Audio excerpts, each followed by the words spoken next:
Hello and welcome back. We are going down this forgotten stairwell. Last time Durleth tried and failed to cast a light spell, losing a spell point. But as it turns out, that wouldn't have done us much good anyhow, because reading up on that light spell, it's stationary. So, luckily, glancing over his character sheet again, he is carrying 6 torches. Which does remind me that I'd forgotten to tell you that he actually already has an inventory. He is actually a 3rd level magic user. I can't remember if I had told you that already in the last video. But he already has a stocked inventory, as well as a magic item I gave him a while ago when I actually made the character. Durleth is carrying a bronze ring of protection +3, which means that instead of 9, his armor class is 6. As to where he came into possession of this ring, I do not know, but I gave it to him before because he is a singular solo character, and they figured I'd just give him a little bit of an edge. But realizing that he is very foolish and had forgotten his own torches, he's going to look around and make sure nobody's watching him before lighting up one of these torches and proceeding back down the stairwell. So it's pretty cold down here as we start pulling away from Blackmoor's surface and getting further down into that mountain that we hiked to last time. I remember last time that there are a bunch of were-rats wandering around out there someplace. So we're going to keep that in mind, as they may have taken up residence here. Actually, I think what I'm going to do is Durleth is going to take a look around, and he's going to see if he can spot any sign of were-rat activity. That's going to be that's the equivalent of like an investigation roll. So I'm going to roll against his intelligence of 15, and we're going to see what we can uncover. 19. So he's still adjusting to the darkness. He can't quite see much of anything. This torch has an effective range of about 15 feet, I think. Because light said it was double the range of a torch, so it means the torch is about 15 feet. So that is only like that's only like a square and a half, because each one of those squares is 10 feet. So Durleth popped out here with his torch lit. He's looking around on the ground. He did not succeed his little investigation there. So I'm not going to roll and see whether or not there's any sign of were-rats. Now we're going to leave it up to the dice to determine if any come out today. But he's going to begin his search for materials to create his big golem that he's planning on making to protect the shoreline of Mouse. And that's going to kind of solidify his name in history as more than just dismal Durleth. So I'm sorry, I'm acting up here because apparently I got some allergies going on. So our first little bit of exploration is, since he can't find anything with were-rats, he is going to start looking around to see if he can sort of get his bearings as to where these ruins may have come from. He's heard some rumors concerning a magical artifact, which I have failed to determine. This magical artifact is a magical ring. Quite a powerful one, actually, if he's going all the way down here to find it. We're not going to determine what the ring is yet. We're going to do that when we find it, if we survive. So the first thing he's going to do is look for any signs of artifice, specifically with the creation of magical rings. Now that seems kind of specific, but he is working under the assumption that this is an old dwarven, some kind of old dwarven ruin that they have since moved away from. So he's going to take a look around. That's an 8, so that would succeed. So now we're going to determine, is there anything here that would determine the presence of like a forge, a sign that says Magic Ring Forge this way. And to determine this, we're actually going to be bringing in something I'm a little intimidated to use. We're actually going to use the Mythic Game Master emulator. This is the second edition, which means it's a lot more complicated. So luckily they have some compiled rules at the back of the book, so I'm not going to be flipping around a ton.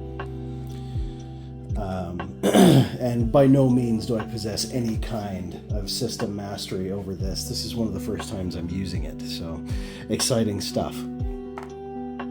Now, we are at a Chaos rank of 5 because nothing has, none of these have failed yet, and I believe that failing one of these rolls or getting a no will actually increase the Chaos rating.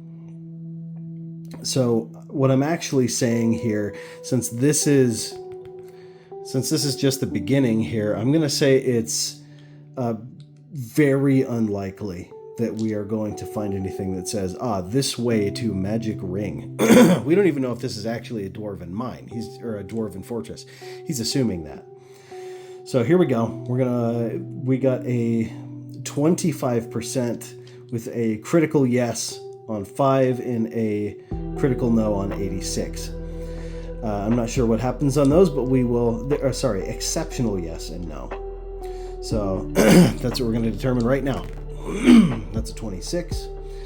That is that's actually barely a failure. A couple lower and he would have been like, oh yeah, the sign points that way. So our chaos rating is going to move up to 6. And that means, yeah, there's no obvious direction to go. Man, I apologize. I hope I'm not doing this the entire video, because otherwise, I don't know. I don't want to make you sick or anything. So, in that case, what he's going to do is, I think he's going to just pick a direction and go. I really should be measuring time on this. I'll pick a direction, and then what I'm going to do is I'm going to look up how time is measured in 0 edition Dungeoneering real fast. And we are going to try and keep some accurate time, because that torch is going to go out eventually. And he'll be left in the dark when that happens. So which direction are you going? That's going to be 1, 2, 3, and 4. 4, he wants to go this way. So I'm actually going to cut right here. And I'm going to go and find the timekeeping rules, if there are any. And here we go. That was pretty quick, and it's pretty straightforward as well. So it says, when events are unfolding unhurriedly, such as when exploring a dungeon passage, a turn equals 10 minutes, and play is broken into moves of about 5 minutes each. So that means he spent about 10 minutes looking around in this main chamber. And he is going to move this way here to the left. So what that means is we're actually going to draw a card. And this is going to determine what our next area looks like. Oh, that's interesting. Oh, that's really cool. I like the bridge. It's got a little chasm down there. So, sorry, I'm still looking at this movement and time thing. Yeah, we'll say that the time he spends in each room, barring combat, is going to be about 10 minutes. So he ventures in here, and we'll get a closer look there. That is a really cool card. So that means he emerges. He came out here. He was looking around. I'm going to say he comes out up here. And his torch barely illuminating the area around him. He almost walks off this edge here. And he's just like, whoa. And he looks down. You can hear his voice echo back. And that's when it really starts to sink in. Like, okay, I gotta dial in here, because it's... the prospects here they're dangerous, and I could easily run into something. So let's take a look at this card a little bit closer. It looks like we can see some kind of drawing up here on the northeast corner. There's another one here. Then it looks almost like a sun with like radiating waves there. That looks like moon and stars, and there looks to be a bunch of statues over here. He can't see over here though. So since he's come out here, he probably saw this mural. So what I think I'm going to have him do is he's going to examine this mural. And I think I am going to have him do, there's going to be another intelligence check, because he's going to be comparing what he's looking at to research that he's done in the past. He's going to try and determine whether or not he can place this kind of artwork. And he absolutely can. So with our chaos rank having gone up, what I'm going to determine here is this familiar to him? Or is this like something he's never seen?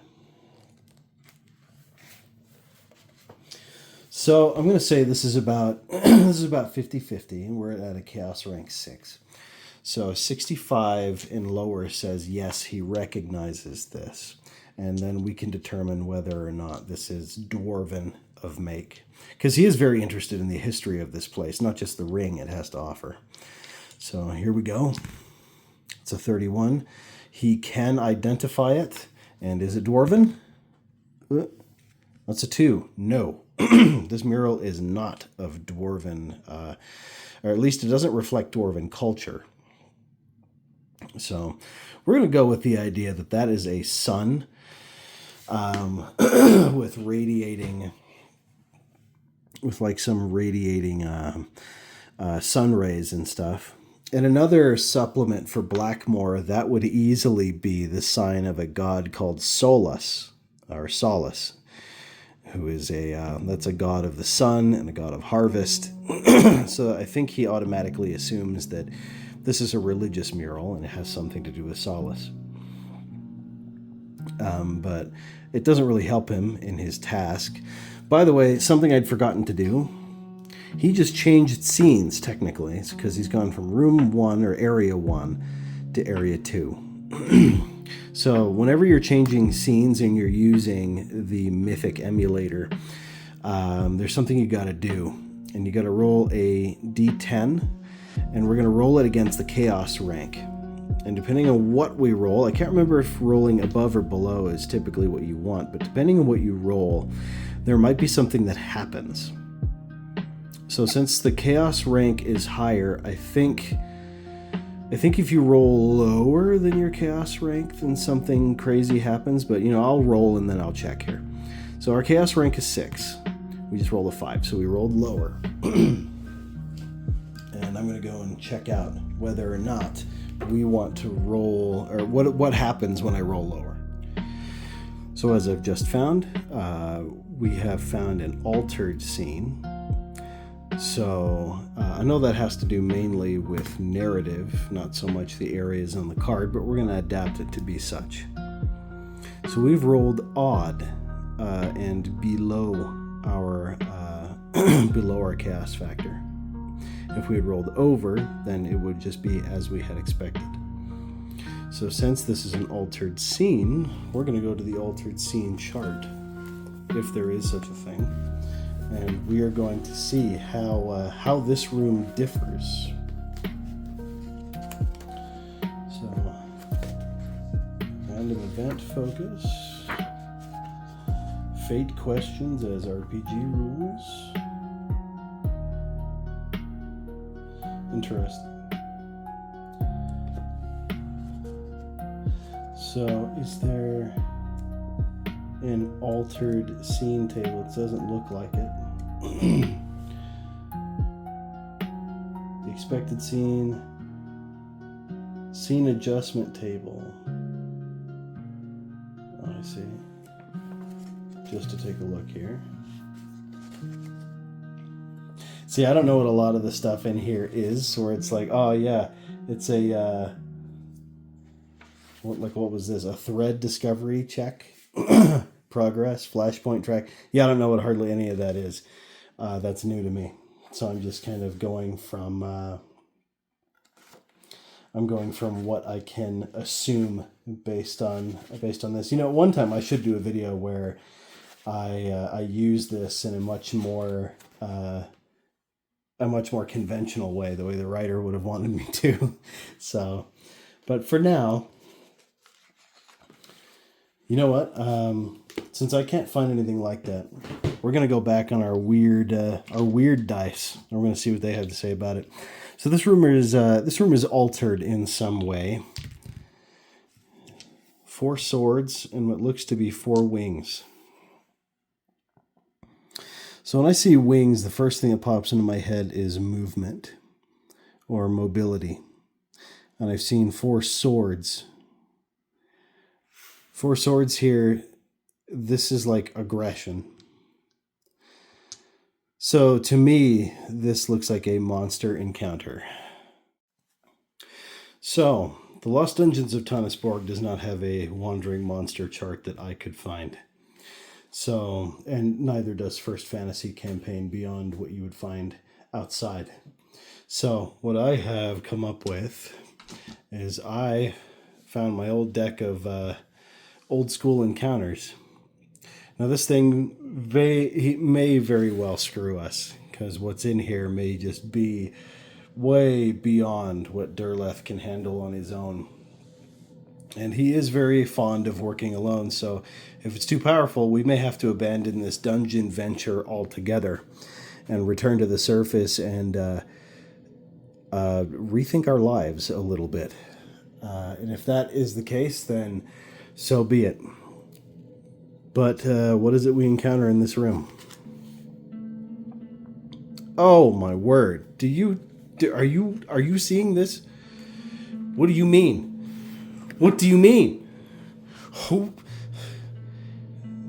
There's a lich in here. Okay, we got to change it a little bit. Lich doesn't have a monster entry in this Tannisborg book, so we're going to go to the next best thing, and this is a vampire. And this isn't your typical kind of gracious, graceful, beautiful vampire. This is like a weird Nosferatu looking thing that we've run into down here. Fortunately, that means he doesn't have those skeleton retainers. At least, I don't think he does. Does he have those? No. Okay, thank goodness. So, yeah, we may be screwed. We just encountered what is obviously a vampire. And, just to make sure we're covering all of our bases here, I'm going to check to see if there is a reaction table. I don't think there is one in here. Let's see. It's monster damage, morale, the surprise table.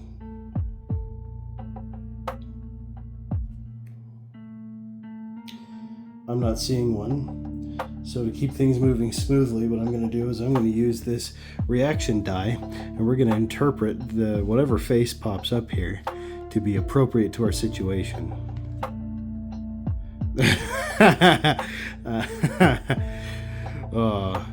Another one. Look at that.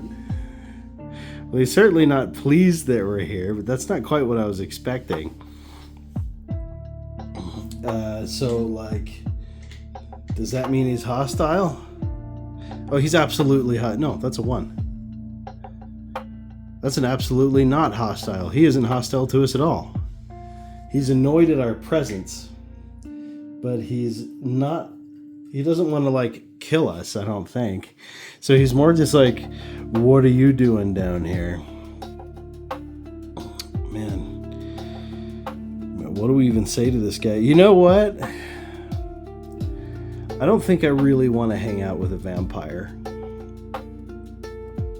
I'm not going to engage him in combat.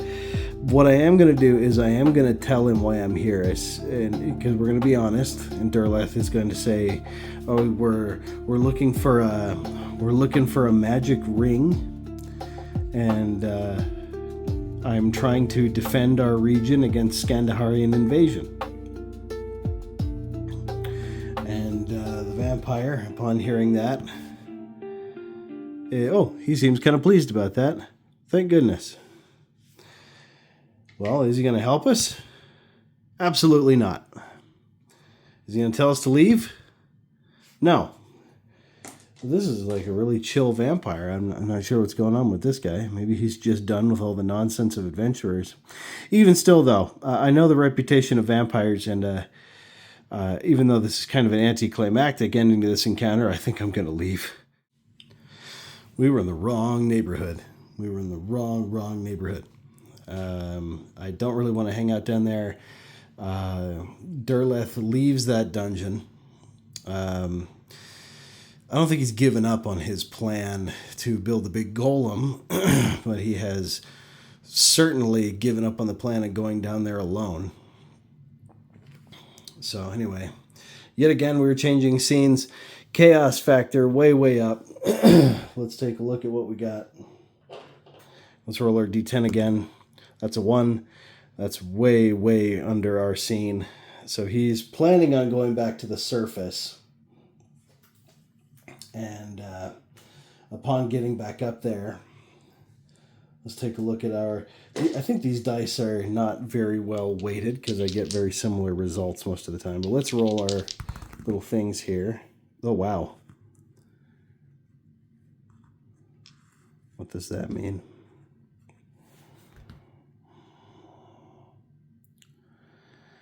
You know what they look like? They kind of look like bats to me. Or like creatures. It's really hard to interpret. Let me know what you guys think those are. I'm going to interpret this to mean... Actually, you know what those do look like? They look like hands. They look like weirdly long hands. Like rat paws. Is Durleth just dead? Is this were rats? Oh yeah. Oh yeah. So as we can see here under were rats, there's a number of them that appear. That's 1 to 20. If I recall correctly, there are about 20 of these buggers running around in the hills somewhere.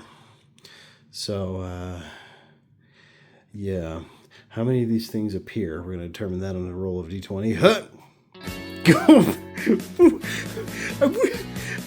This is not our day.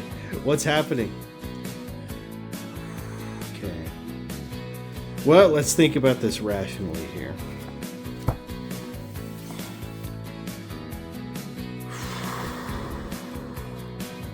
Durleth emerges from the ruins, holding a torch, walking very briskly.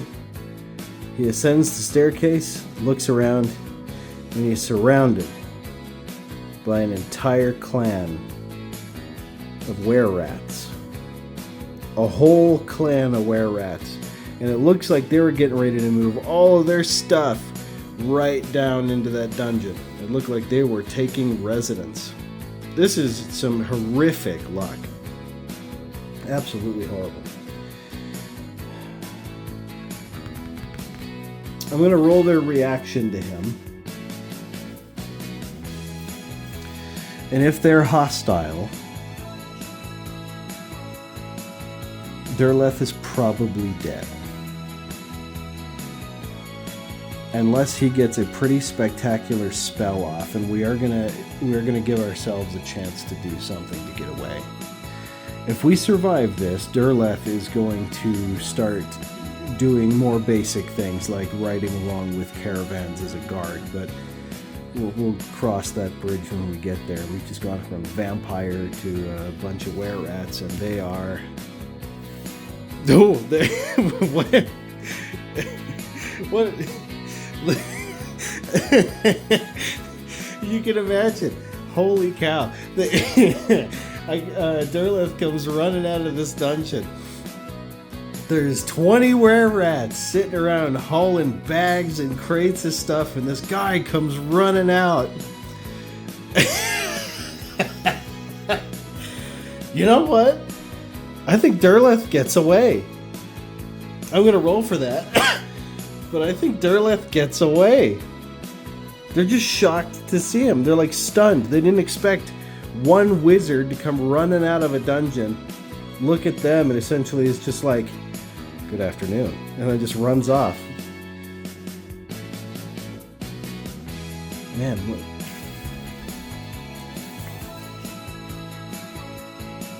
Yeah, you know what? I'm gonna give this to him. He's been through a heck of a day. He's one character. One character. He doesn't have a group. And he's going back to Mouse. He's going back to Mouse. We're not sticking around here. That was a stupid idea. I don't know what I was thinking. Ever leaving. Thinking, oh yeah, fine. I'll just solo the dungeon. Who do I think I am? Genu? Not gonna happen. We don't have a system or anything. This is Blackmoor, baby. Stuff's dangerous up here. So we get the heck out of there, and we're gonna make our way back to the city of Mouse. Holy crap! It might be a bit before I continue this. I would like to. No, I don't know if it'll be that long.